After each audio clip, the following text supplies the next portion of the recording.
They say all is fair in love and war, but all is not fair. Why do the good die young? Why does evil prosper? In this series, love and war find their beginning. You knock these buildings down, we'll hear all of us. Birds literally dropped from the sky. But scientists warn the worst is yet to come. Only by knowing their past do we get clues as to how the story ends. Every night on the TV news is like a nature hike through the book of Revelation. This is only the beginning. Perhaps we need some outside universal threat to make us recognize this common bound. How quickly our differences worldwide would vanish if we were facing an alien threat from outside this world.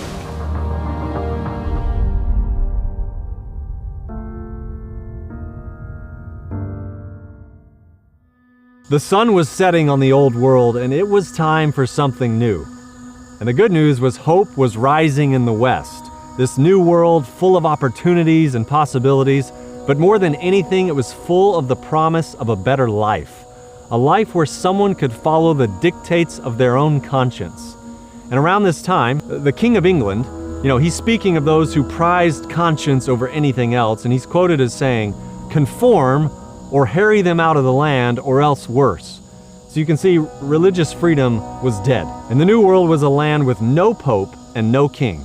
And so just as America is rising, the Old World was in the midst of revolution in the heart of where the Inquisition had been the strongest, France. So the year is 1798. The Pope has been taken captive.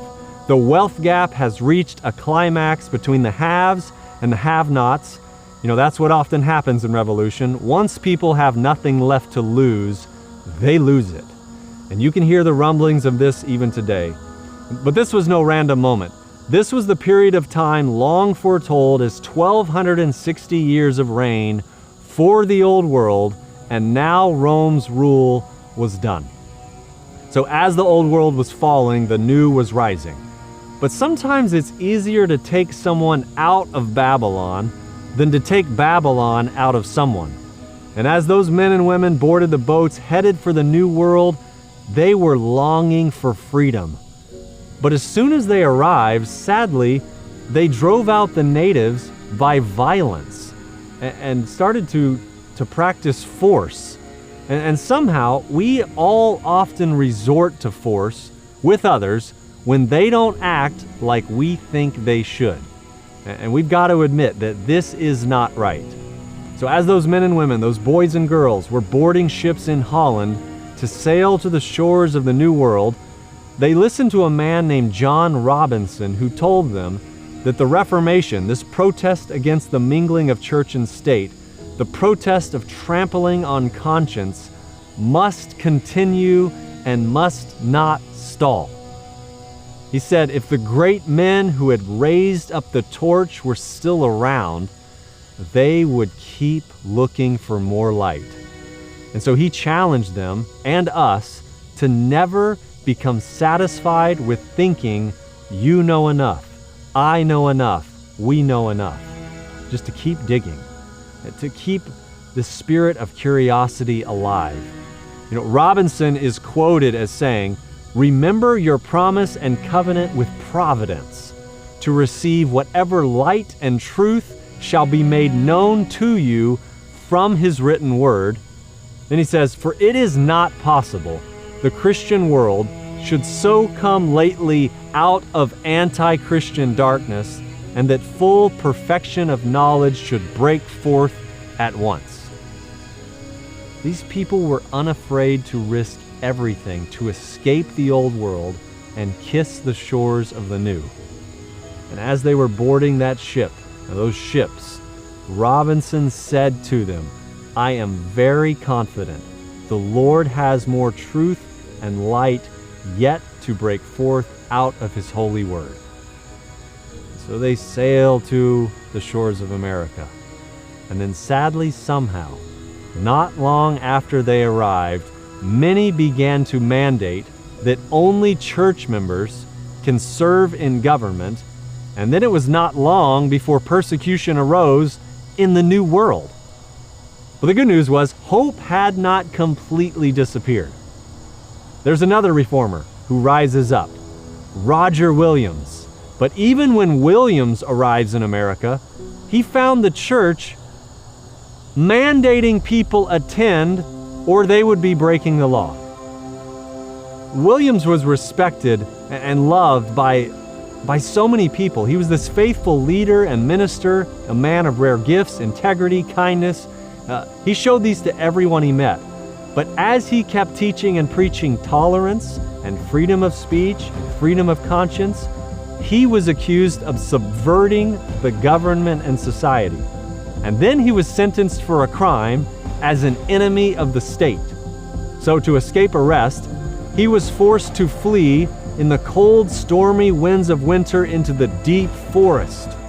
And he wrote later, "For 14 weeks I was sorely tossed in a bitter season, not knowing what bread or bed did mean. But the ravens fed me in the wilderness, and a hollow tree served as a shelter."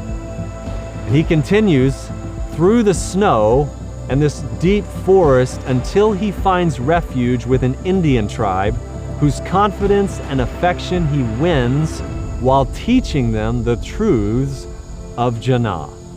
And so finally, he made it to the shores of Narragansett Bay, where he laid the foundation for the first state in the New World that would recognize the essence of true freedom, that every man and every woman should have the liberty to worship according to the light of their own conscience. And he establishes civil government on the doctrine of the liberty of conscience and the equality of opinions before the law. That state he founded would later become known as Rhode Island, and it became the asylum for civil and religious liberty, these two cornerstones of the American Republic. And then you have the Declaration of Independence, which says all men are created equal, and that they are endowed by their Creator with certain unalienable rights, that among these are life, liberty, and the pursuit of happiness. Is that still true today? You know, the Constitution guarantees, in the most explicit terms, the inviolability of conscience, and that no religious test shall ever be required as a qualification to any office or public trust under the United States. And then there's that key, perhaps most important line in it. Congress shall make no law respecting an establishment of religion or prohibiting the free exercise thereof. All right, so all this is going on. Word gets out in the old world, and thousands and tens of thousands begin to risk their lives to escape to the new world. You know, most nations in history arose in turmoil. They must conquer or be conquered, and one by one we see empires rise and fall. But America has somewhat of a different story.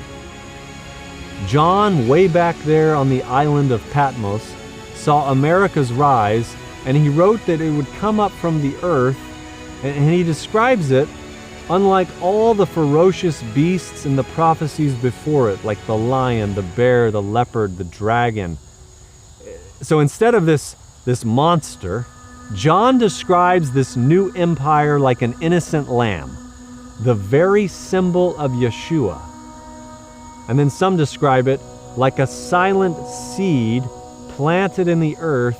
We grew into an empire. And the lamb in John's vision is described as having two horns, two symbols of its power: separation of church and state. A church without a pope and a state without a king. A republic self-governed by its own citizens.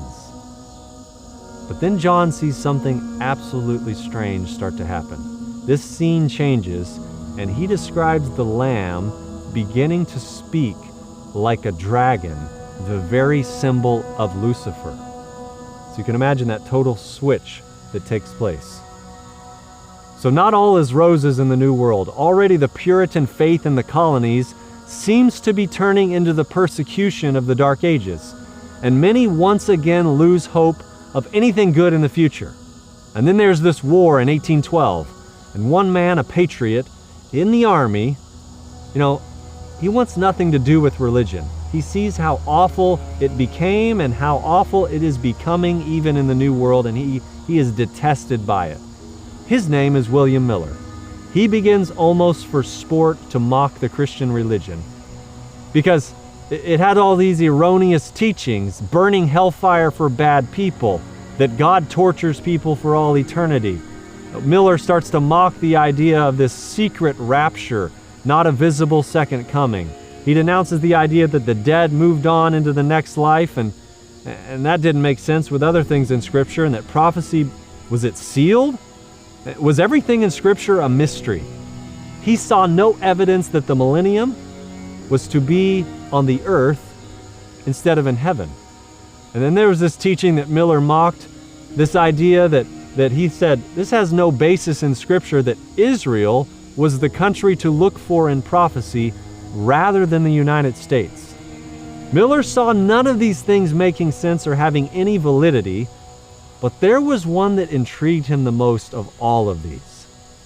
It was this idea that caused him to dig deep. This man who hated religion ventured to show how ridiculous the Bible was and how much it contradicted itself.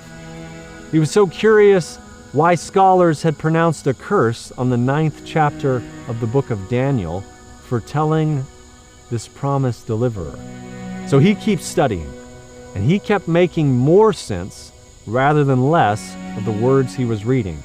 So finally, around the age of 34, he became convicted that the war between good and evil was soon to be coming to an end, this one that had started long ago in Janah, and that there was this prophecy of 2,300 years that would end in the year 1844, and that a moment of judgment would take place just before the return of Yeshua.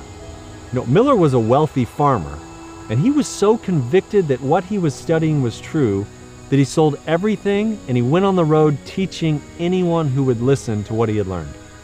And as the message of the end of this cosmic war was ramping up, all around America, a power from beneath was working to bring about the last great scenes in the drama.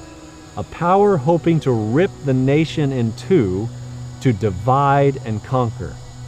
And at this time, guess who rejected Miller's teachings that the end of the war was soon the most? The Christians. Most of these Christians still had this old world mentality deep-rooted in the fibers of their being, and many wanted to follow what they knew to be right, but they trusted their pastors, their priests, who were forbidding them and others from going to listen to any proposed new light. You think about that charge from the old world, never stop digging. And at this moment, they described it as this great awakening in America and around the world. Many could not endure the persecution that they would experience from their family and fellow church members, and so they remained in ignorance in hopes to keep the peace. But Yeshua had said long before, I didn't come to bring peace, but instead I came to make people decide which side of the war they were on. And so one of those who began to listen to Miller and the things he would say, she would later write, he who deliberately stifles his convictions of duty because it interferes with his inclinations will finally lose the power to distinguish between truth and error. And then it was Thomas Guthrie, this Presbyterian minister, who began to write on the separation of the Protestant churches, and he said, 300 years ago, our church, with an open Bible on her banner and this motto, search the Scriptures, they marched out from the gates of Rome, but did they come clean out of Babylon? And then it was Charles Spurgeon. He said, the Church of England seems to be eaten through and through with sacramentarianism, and those of whom we thought better things are turning aside one by one from the fundamentals of the faith. Then he said, I believe the very heart of England is honeycombed with the damnable infidelity which dares still go into the pulpit and call itself Christian. All these people had lost sight of that glorious concept of truth, that truth is always progressive, and that truth is always personal, and that truth does not dictate another man's conscience. When the church loses its power, it turns to those in power, and when the church seizes this kind of power, it turns to force. And when the church loses its supposed power from God, it turns to the power of men, and that's how a war would break out on American soil.